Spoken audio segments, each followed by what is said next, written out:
যুক্তরাষ্ট্র সফরে গিয়ে ব্যস্ত সময় পার করছেন ইসরায়েলের প্রধানমন্ত্রী বিনিয়ামিন নেতানিয়াহু। আসন্ন মার্কিন প্রেসিডেন্ট নির্বাচনের পর নতুন প্রেসিডেন্টের সঙ্গে সম্পর্ক কেমন হবে তা নিয়ে বেশ চিন্তায় তিনি।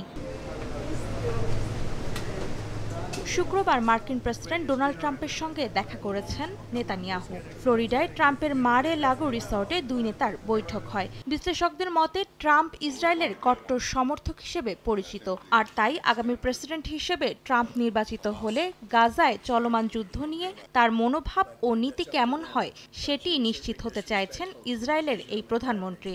এদিকে সস্ত্রীক নেতানিয়াহুকে ট্রাম্প স্বাগত জানিয়ে বলেন, নেতানিয়াহুর সঙ্গে তার কোনো বিরোধ নেই, বরং সবসময় তাদের মধ্যে একটি ভালো সম্পর্ক ছিল। নগদের কাছে সব গ্রাহকই প্রিয়, তাই তো সারা দেশে ক্যাশ আউট চার্জ সবচেয়ে কম। এর আগে যুক্তরাষ্ট্র সফররত নেতানিয়াহু দেশটির প্রেসিডেন্ট জো বাইডেন ও ভাইস প্রেসিডেন্ট কামালা হ্যারিসের সঙ্গে আলাদা বৈঠক করেন। গাজায় যুদ্ধবিরতি এবং বন্দি বিনিময় নিয়ে দ্রুত চুক্তি সম্পন্ন করতে ইসরায়েলি প্রধানমন্ত্রীকে তাগাদা দিয়েছেন বাইডেন।